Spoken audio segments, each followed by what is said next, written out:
it worth it? Is it for the future? The family. I want more. I want freedom. I'm purpose driven for equality. You're gonna know my name. I'm still the same.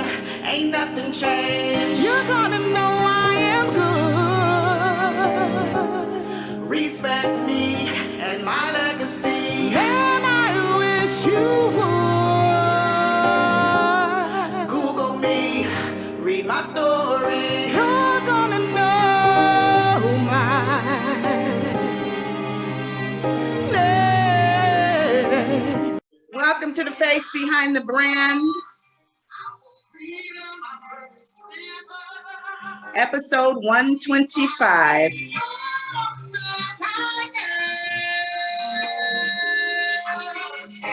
Very excited about our guest tonight.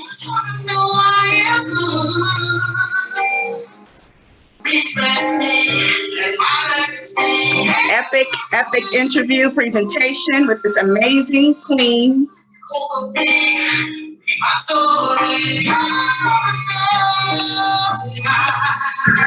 Welcome, welcome, welcome. Welcome to the face behind the brand. How are you tonight, Queen? I am just fine. How are you?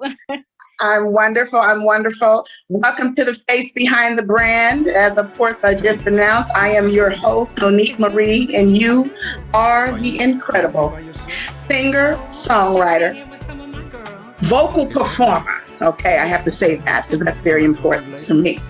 Entertainer from the legacy, the legendary, the Jones Girls group trio collective. Yes. Shirley Jones. Welcome to the face behind the brand, Queen. I'm happy to be here.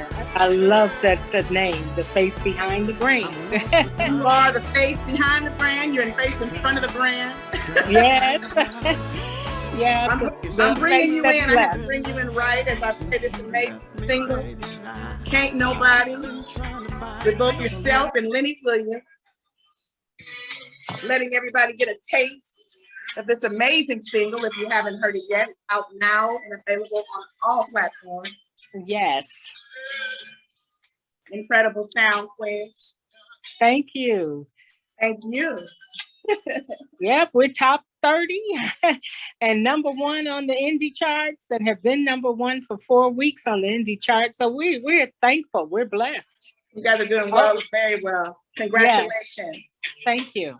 So I won't play the whole sound. I'll let everybody, of course, get a chance to hear it themselves. But how are you? Download it. Download it. It's available on all platforms, as I mentioned. So, of course, please make that one of your choices tonight if you haven't heard it yet.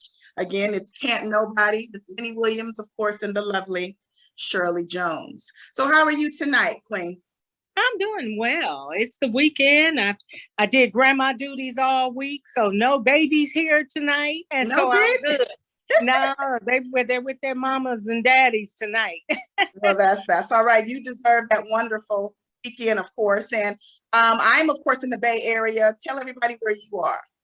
I'm in Atlanta, the ATL. You are from you're in the ATL, but you're from, born and raised Detroit, correct? Detroit, Michigan, the D, yes. Yes. So take me back to Detroit, because I mean, we're going to be all over the place, of course, tonight with your legacy, with your background and your family, of course, I should say.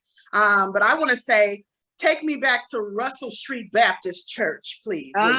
Russell Street, yeah, Russell Street. My mom, who was the first Black gospel singer that RCA Records signed, was also music director for many, many, many years at Russell Street Baptist Church, which is our church home. Incredible. And what I remember mostly about Russell Street is choir rehearsal, where we were running around. And then once she started knowing and listening to our voices, we would be up there rehearsing with the choir, not singing on the Sundays, but she taught us how to vocalize. Because my mother knew voices, and she, started having me sing in the soprano section, Brenda in the alto, and Val once she came about in the contralto. So I remember running around as a kid up until time about 7 or 8, when she started preparing us to sing. Yeah, absolutely. So we're talking about your mother, and we're talking about Miss Mary Frazier. Yes. The beautiful, of course. And as everyone just heard, your mother was one of the first African-American gospel singers signed to RCA. So what is that like, having an amazing sound, of course, coming from the gift, coming from your mom, an influencer in the house with not one, but 3 of you, who all obviously led to become, of course, just like her. What was that like? Well, it was fantastic, because my mom, because we were a musical household, we were exposed to such singers like Jackie Wilson visited us. What's her name? She passed. She was Highway to Heaven. Della Reese. My mom. The Clark. Maddie Moss Clark, who was my mother's keyboard player at one Clark time. Sisters, yeah. And once we were traveling around, because my mom was a very popular gospel singer too, in that the Michigan, Ohio, Illinois region. Yeah. And so we would be on shows with the Clark Sisters and the Winans, gospel. We were always in somebody's church performing somewhere on Sundays, and some Saturdays too. We would have to do these big, conventions and things of that nature. So those were really fun years for us. Yeah. So Shirley, of course, you are the lead vocalist from the group, the trio. Valerie, of course, also, and Brenda, who, of course, are unfortunately no longer with us. Rest their beautiful souls, as well as your mother, Miss Mary Frazier. Yes. All have very profound sounds. So how does it come to be that out of choosing, and I know how labels work, so I'm kind of jumping all over the place, so bear with me. But how does it come to be chosen, of course, because I know that kind of puts a little bit of a questionable risk of, with the friendship, but of course the familyship of sisters, because you were chosen to be the lead singer and you're all great singers. So what was that like? It was later on, it started causing some problems. Yeah, I could imagine. But back during those days, there was always, and that's what was explained to Brenda and Valerie back during the days, because our idols were the Supremes. Yes. And Martha Reeves and the Vandellas. There was always one voice that was distinctive, that was commercial. And that's how the record companies explained it to both Brenda and Valerie. There's always a voice that's commercial, and the producers felt that my voice was the most commercial, especially during those times. Yes.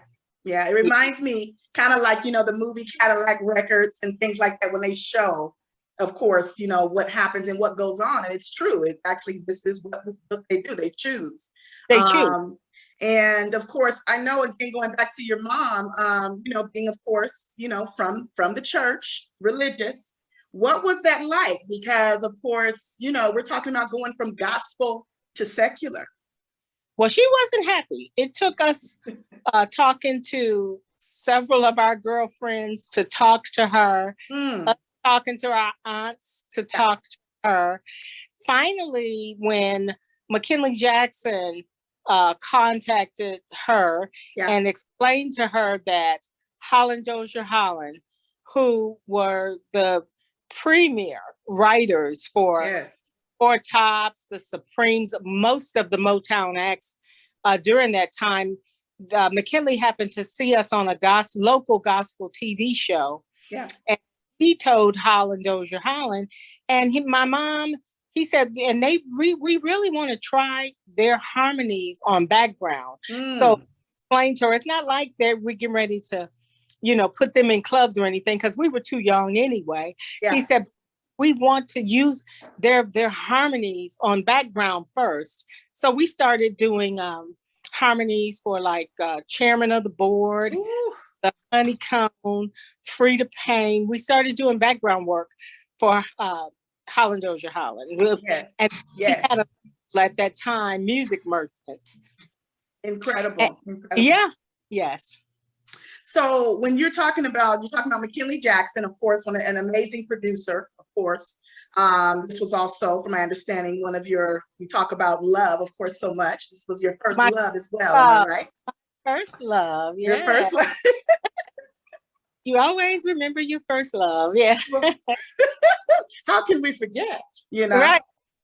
So McKinley Jackson was one of your first loves. And basically, he was an amazing producer. He still is, of course. And we know, of course, this gentleman to be one of the, of course, directions of what got you all, of course, continuing to perform and performing for others, background singing and things of that nature. Talk to me about when you first met Diana Ross. Well, we were doing background work for Music Merchant when and after that we went to Curtis Mayfield and did an album of songs. Incredible. Then after the contract with Curtis Mayfield's company, Curtom, ran out. By this time, Music Merchant, Holland Dozier Holland, McKinley, they had all moved to Los Angeles. Mm-hmm. They loved our sound so much that they would fly us in and we'd be there for a month because Valerie was still in school during the summer. Mm-hmm. She was still in high school. I was in college. So we would take time off during the summer to go to California because they just wanted our sound. Other people picked up on it, and we were the premier background singers in Los Angeles around 74, 75. Mm-hmm. And one day McKinley came to us and he said, well, Diana Ross is getting ready to do a world tour starting in the UK. Amazing. And looking for background singers. She's been turning everybody down. Yeah. Guys thinking we're like, Diana Ross, oh man, I mean, we're from Detroit. Maybe she'll like us, maybe she'll choose us because we're from Detroit. Yes, we want to try, Mm-hmm. Yeah. So we went up Laurel Canyon thinking that we were doing a audition for her music director, a guy by the name of Gil Askey, and her road manager, Don Peak. And we at his home. So we thought we were auditioning for them. McKinley went, we had practiced Ain't No Mountain High Enough, and Reach Out and Touch Somebody's Hand, her two staples. And we rehearsed it, and we knew we were just nailing it in there with him playing. And all of a sudden, out of a back room, I will never forget this, came walking up the hall was Diana Ross. And Brenda had to run to the restroom. She had to throw up, and Valerie and I just stood there. We stopped singing. Jesus. And we just stood there with our eyes open, and she said, "You guys are fantastic. Oh my God. And you get passports, we're going to London." Oh. Her mouth, and we were like, London, because the furthest we had been was Detroit to California. So yeah, we had never been out of the country. So yeah. So we were excited. Yes. That is incredible. Absolutely amazing. And we're talking about, of course, some amazing, again, performers, Dionne Warwick, you worked with the likes of Phyllis Hyman, correct? Yeah. Yes. We've worked with Lou Rawls, Dexter Zell, Norman Connors, Aretha Franklin, Cher, my God, Freddie. Oh my goodness, just so many, because while we were out there, everybody started hearing these songs that we were on, and then other artists started. And there were two groups they wanted, either the Jones Girls or the Waters, which is another family group. Yes. That's still on all of the albums pretty much in the 70s.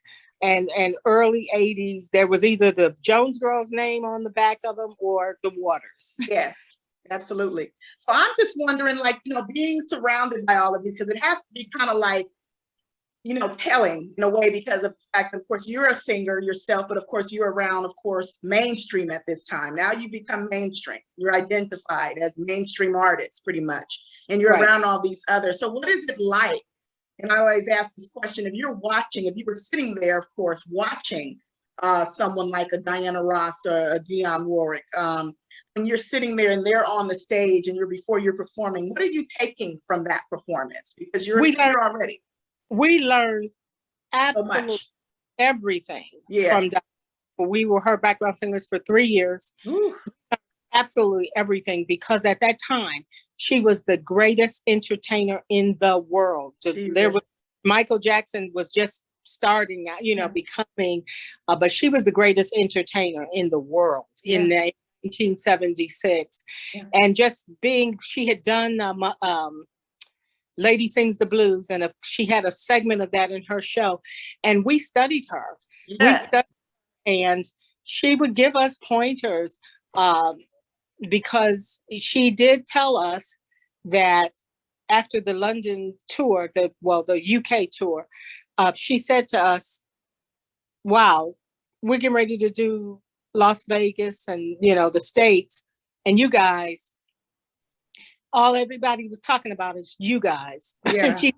And so when we go to Vegas to Caesar's Palace, I changed clothes, which she did. She changed clothes at least 5 times in her show.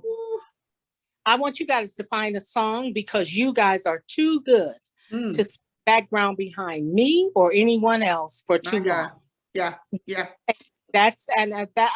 To this day, when I tell people this story, so many people used to say all kinds of things about Diana, but Diana was a perfectionist. She was the hottest singer in the world. She demanded perfection, and she should have, and that's what she got from us. And if you didn't bring your A game, you were not with her so long. So, and for her to give us that opportunity when she did not have to. I mean, people, they weren't there to see the Jones Girls. They were there to see Diana Ross. But for her, she said, I want you to get a song, and because I'm going to introduce you to the world. And that's what she, yes. I just get chills, and just watching so much, because I'm still learning so much, of course, always learning, and listening to music, and just going into some of the greatest hits, that you guys, of course, how you plateaued, and how far you've come. And it just amazes me, just the sound, for one, just the harmony, the incredible octave ranges, that you and your sisters, have. So how does one condition the voice to remain, so beautiful daily, obviously? Oh yeah, I vocalize pretty much every day, and I still have a vocal coach that right before I get ready to do any kind of major tour, he, gives me scales and works me out and things that I should do, which I do at home. I mean, I used to go to him physically, but I just now know so much, from learning from him over the years, that I do scales and vocalizing every day and prepare myself and take care of my voice, my throat, my voice. I take care of that. I'm headed to Greece 2 weeks from tomorrow. So I'm excited, because that's one place we never performed, is Greece. So I'm looking forward to going there and take that Jones Girls legacy right at them. Please do, because you are keeping it alive. You are keeping the legacy alive, along with, of course, your son, Cam, and your nephew, PJ. Shout out to both of them. They're keeping it alive as well. So talk to me about Greece, what you're going to be doing there, and then tell me what the boys are doing, because I know they're musicians as well. Yes, they are. The Jones Connection. Yes. What they took 6 of our songs and did them hip hop style, which is bringing a lot of young people to us, especially young people that are just finding out about the Jones Girls. I'm talking 20, 21-year-olds. Yeah. And it's all mainly because of the song Nights Over Egypt. So yes. Anderson .Paak. That's one of his favorite songs. Mary J. Blige. When the Essence that's one with of my favorite artists too. yes, when I did Essence with her, she had a breakfast for us out, and she came up to me. I have a video of that where she said, "Oh my God, oh my God, oh my God, you guys are on my pod, my iPod." Now I have several songs. She said, but I work out every day. The Nights Over Egypt. Layla Over Egypt. Who Can I Run To? Escape. They all said, "Oh, we did Who Can I Run To?" But we don't. We hope we did it justice. Justice. I said you guys did a great job. Yeah. So it's these young people are just finding out, a lot of them about the Jones Girls, and that's why myself and my son and my nephew, we intended, because it was beautiful music, and for them to redo it hip hop style so that young people will be like, "Oh, okay, this sounds fly. Let's Google the mamas and let's hear what they did." So it's bringing a lot of young people to us. Yes, which is a true blessing. So what's happening in Greece, Queen? Greece is the Summer Breeze Festival. I believe this is their 12th year. Amazing. And from my understanding, it's right there on the Mediterranean Sea. And so I am so looking forward to performing. I'm headlining on June 8th, that Wednesday night. I am headlining that, and I am starting to rehearse. Right before I was doing a virtual with my engineer, making sure everything was together for the projection screen and the whole show. So I'm excited about that. So what does your vocal, because you obviously know I'm learning from you, I'm a singer also, Queen. And so, Of course, this is, and truly, again, I'm very humbled to have you in front of me. And just as humbling as knowing you're human, and you're definitely, because we talked about this, and there's some, of course, you come across people and you can't touch them, you can't talk to them and all these things. So I truly appreciate, again, this opportunity. So what is your training like, and what does it consist of? So right before your interview right now, you're doing these, obviously these levels and going over the show and what you're going to be singing. But what is vocal training like for you?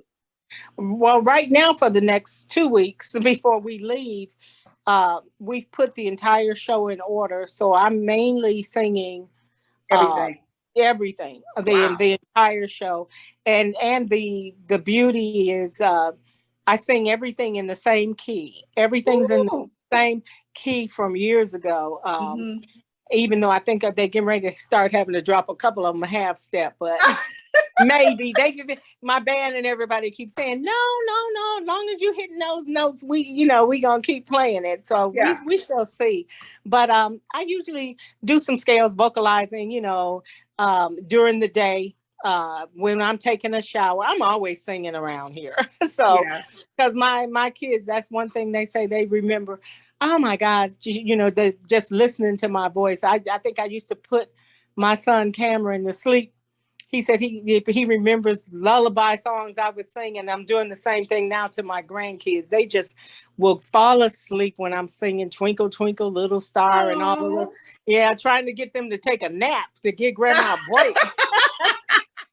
They probably stare at you like, oh my God. They do, and they're like 4 years old. And my granddaughter, Cameron's daughter, has a beautiful voice. I have started vocal lessons with her. Yes, you were talking about that. Yes, I have started vocal lessons with her. The first thing that she wanted to learn, Michael Jackson's "I Want to Be Starting Something." You got to be starting something. Oh, and it's the girl, and she can sing it. She has a voice. She has a great voice. Yes. The next one she wants to learn next week while she's over here is "Who Can I Run To?" our song. So I'm teaching her that this coming week. I love that. So I always, of course, talk about, of course, the strength. And we know one of your strengths is your voice. So if you could share with us one of your weaknesses, what would you tell me that is?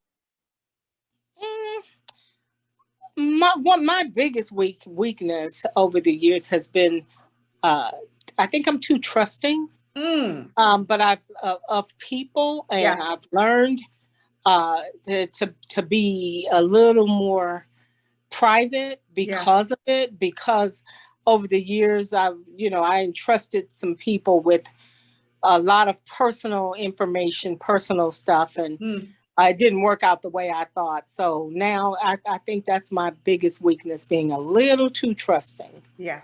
Yeah, and I can respect that. I mean, especially the industry that you're in, the industry that we're in, as far as just entertainment in general.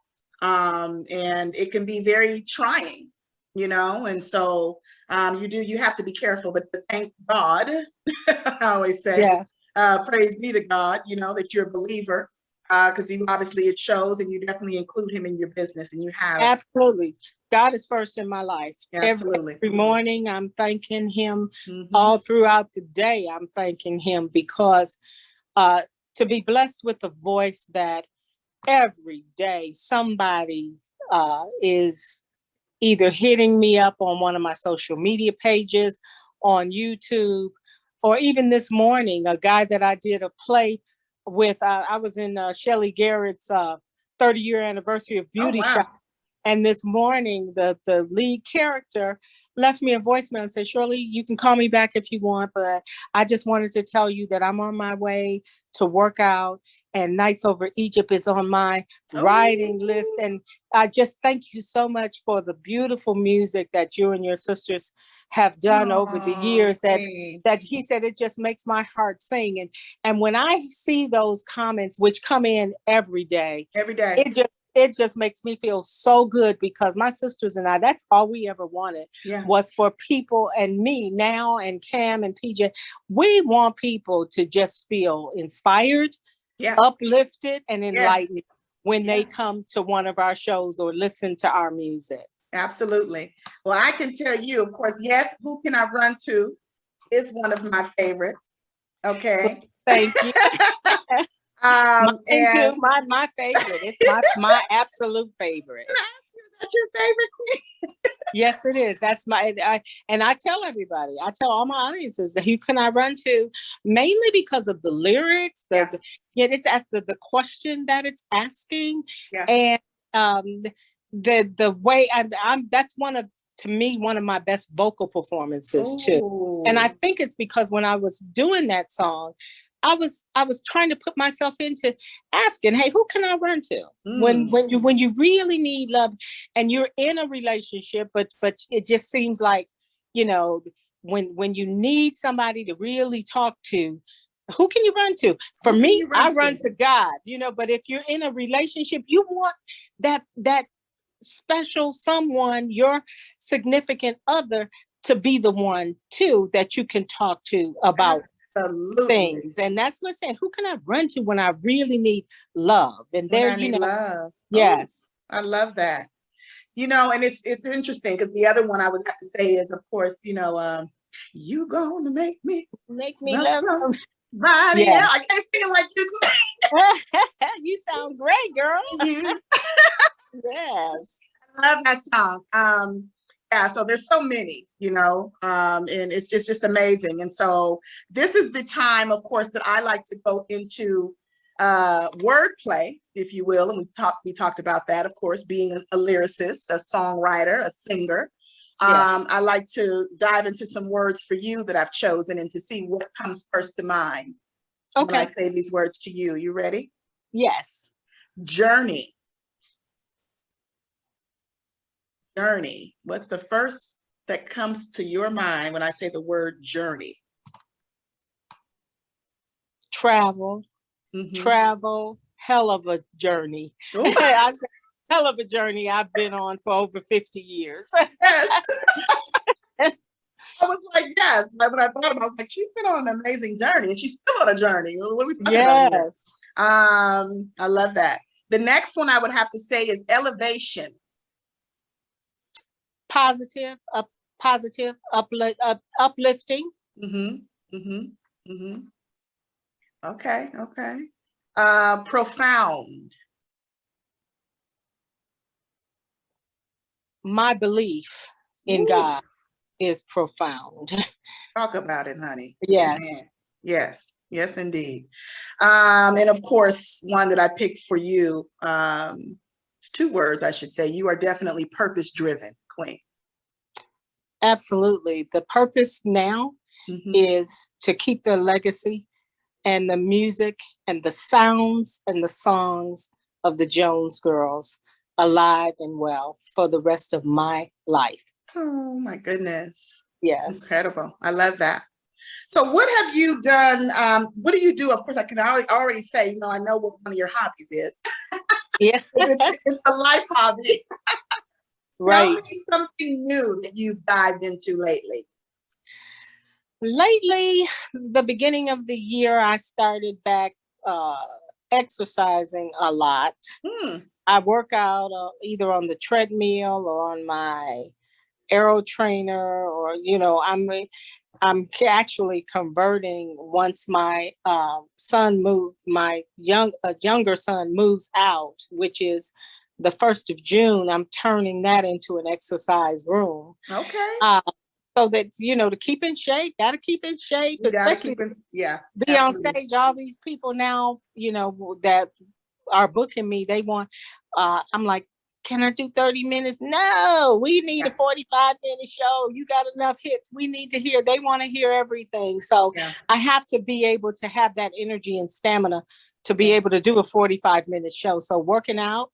And I'm back to reading. I'm in my reading. It's my reading and relaxation room, I call it now. I love that. I love that. A go-to room. Yeah. Yeah. Where the grandkids, they cannot, if they see that door closed, they cannot come in here.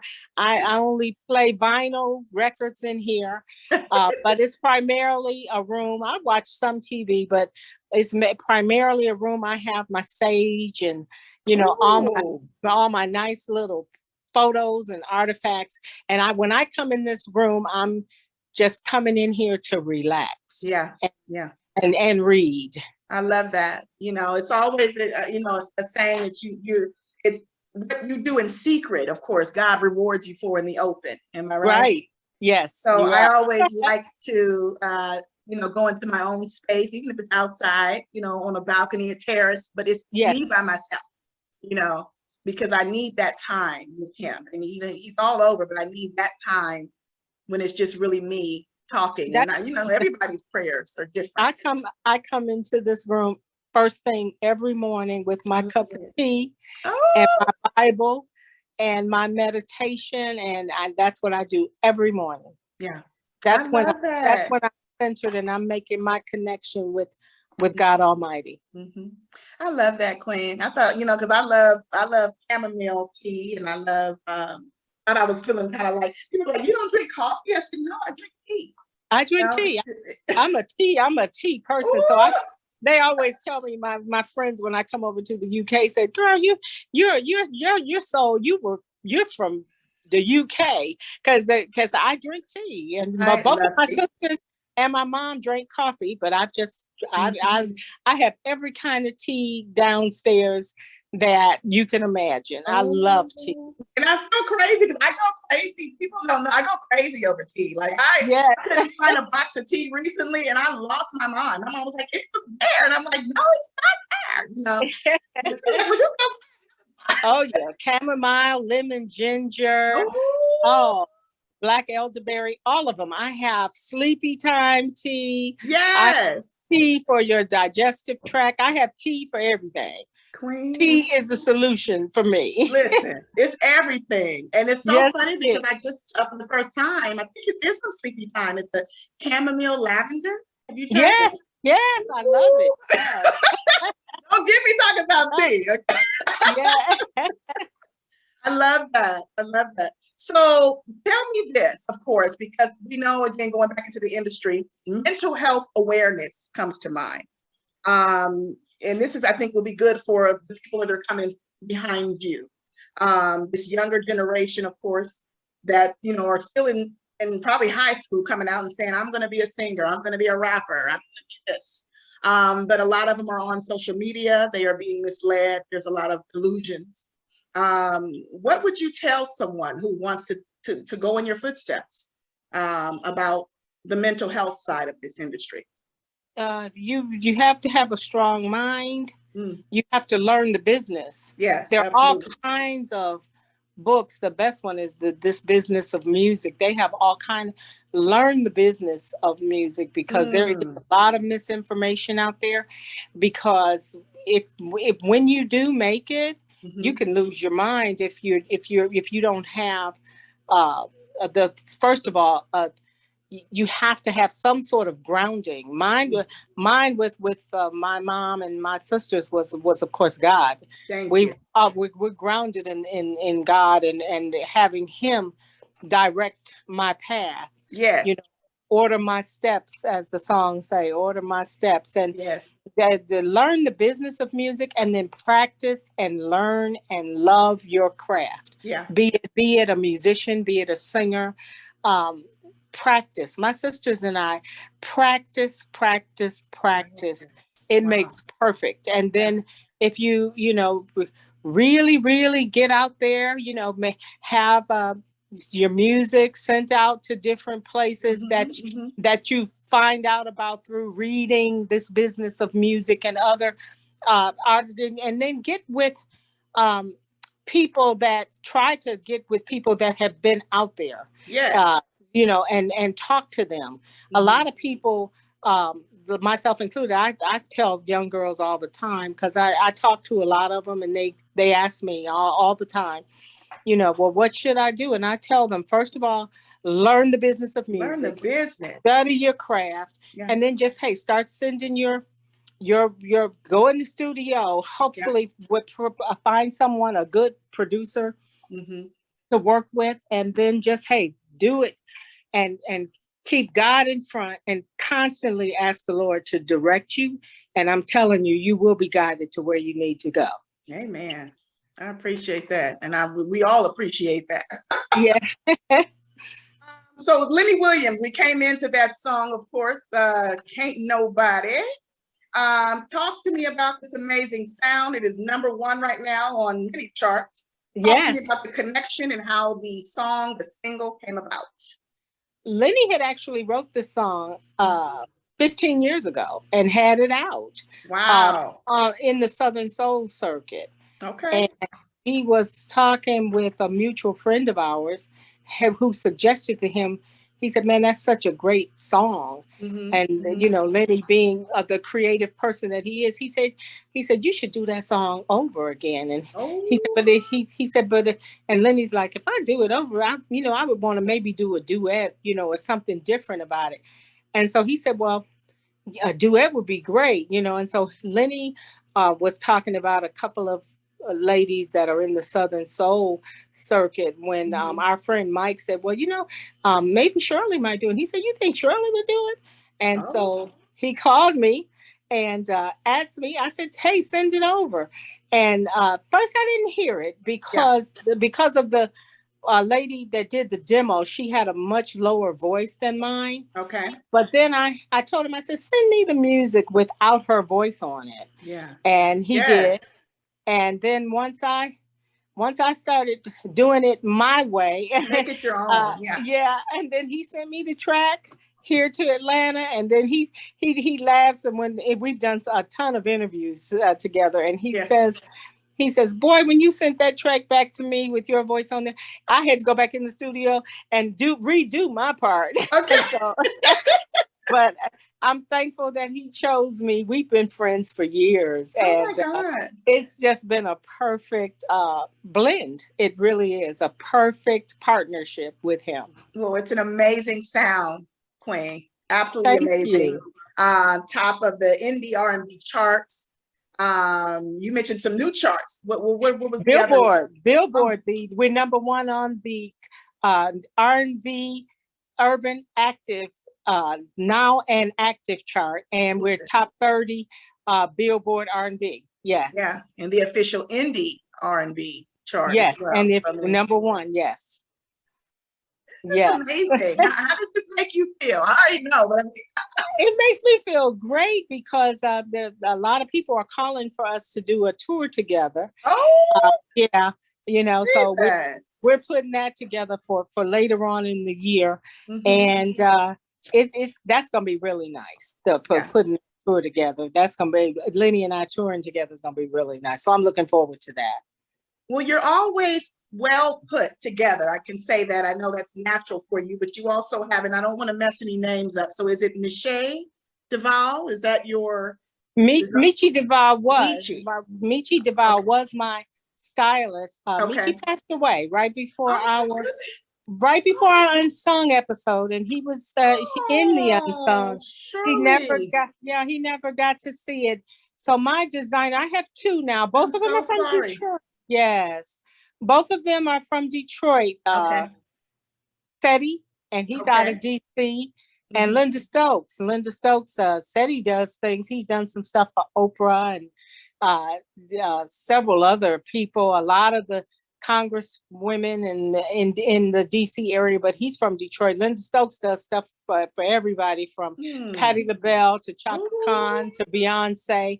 And she's from Detroit too. That's my girl. She was the Jones Girls' first designer. We were some of her first artists that she had. Now she does everybody, but she always, whenever I call her, she's out in California. Whenever I call her, Linda, what should I wear? I got this special thing. Like the Seti just designed this absolutely gorgeous black and white flowing dress for me for Greece.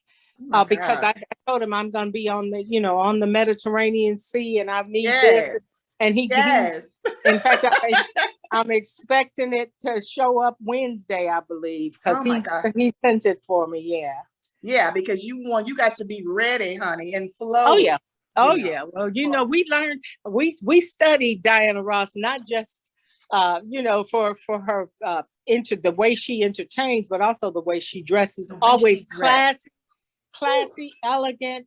We're not, like the one thing that's disappointing to me for a lot of these young artists that are out there now that are so successful, but they just have to they have all their clothes off. And I say, put the clothes on because you're talented, and you leave something for your man or your woman or whatever. What, Queen?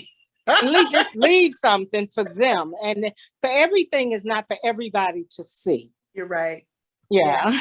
Leave a little bit of imagination, if you will. Oh yeah. I mean, anytime my son, who's 33, and my nephew, they both are 33, and they're like, Mom, this joke goes around where a lot of the guys are saying these girls have so many of their clothes off that you see a picture with them with their clothes off. And you said, man, I wonder what she looks like with her clothes on. With her clothes on. Anytime men are saying that, I wonder what she would look like with her clothes on. Yeah. That's telling you that you've gone a bit too far. Yeah, you're taking off a little bit too much. Yeah. Because it can be very, it's telling. It's like, well, what are you selling here?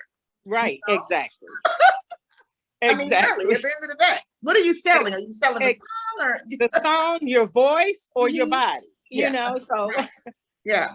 So you've come out of course, an amazing, of course, again, blessing. And again, God bless your mother and your father.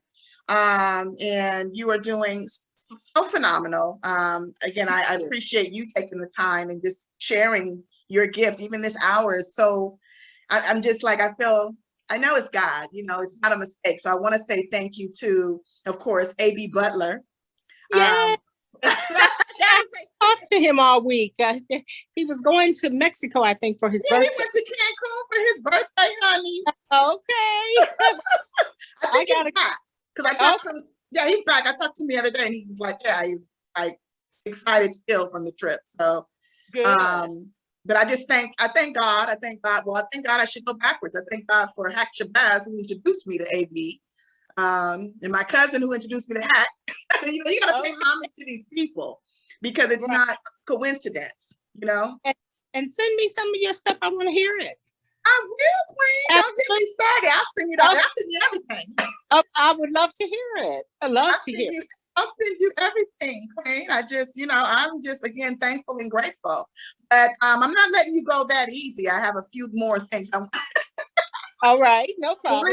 I wanted to find out from you, just from the pandemic, because again, I know we all went through that time period. You released some sounds actually in the middle of the pandemic. But what did you learn, during that time? Because I mean, we're still in a pandemic. I shouldn't say it's over. But when we were all quarantined, what was one of the things that you've learned, and what has changed for you? How the simple things in life are so important. Being able to just be at home and not have to put on makeup or perform really made me understand that the blessing of being out there and being able to share my talent could be taken away at a moment's notice. So I became very appreciative of now being able to get back out there and do what I love, which is just bring a smile to people's faces and make them feel good. Yeah. So I missed that, but it made me more grateful of the opportunities and the time now that things are opening back up where I can get out there and make people feel good. Absolutely.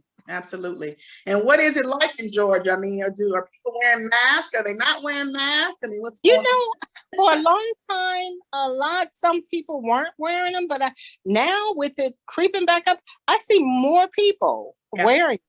And I'm double vaccinated, boosted, getting ready to go get my other one. Yeah. And I still wear mine, especially knowing that I got to go to Greece. When I leave the house, I have, I say that's because I don't want to catch anything. That's it. No. And so I can imagine they're making, obviously, you test, obviously, because you're going overseas. Actually, they just dropped a lot of their protocols, but coming back into the country, we still have to have a 24-hour negative result before you can get back in. Okay. But to go to Greece, we don't have to have any tests. Okay. Yeah. Okay. Well, with the venues, I mean, with the performances here in the U.S., are you required to be? Yes. Okay. Yes, we are. I just did City Winery in D.C. and Philadelphia, and yes, there is a COVID protocol, and I'm doing the Bahamas for the Sigmas. So there's definitely a COVID protocol for going to the Bahamas too. Yeah. Well, congratulations just on an incredible year already. Yes. Congratulations on just your family's legacy. You're obviously chosen to be the one to continue, and of course, along with your son and your nephew. But congratulations, Queen, on just an incredible ride. And I want to say thank you in closing, again, just for allowing me to dive in just a little bit to your legacy, because you are definitely a queen. People throw that around a lot, but you are a real life queen. Well, thank you. And for you and your audience, I'm going to ask you guys a question. Yes. Do you get enough love? I want to know, baby, do you? If you don't, come see me. Check me out on my social media pages, and I guarantee you will get some. Absolutely, Queen. Oh my God. Thank you so much. You're amazing. And of course, thank you. As she just mentioned, if you're watching this, you have just seen an incredible interview. Watch it again. Go tell a friend. That's right. And Can't Nobody is available now on all and platforms. Download it, y'all. Download it. Download it. Lenny Williams and Shirley Jones. And of course, yes, this has been episode 125. You are watching The Face Behind the Brand. And please follow if you haven't already followed, and of course, save alerts so you can watch more interviews to come. I appreciate you so much for watching. Stay tuned. Thank you. Bye-bye. Thank you, Queen. Can't nobody love me like you, baby.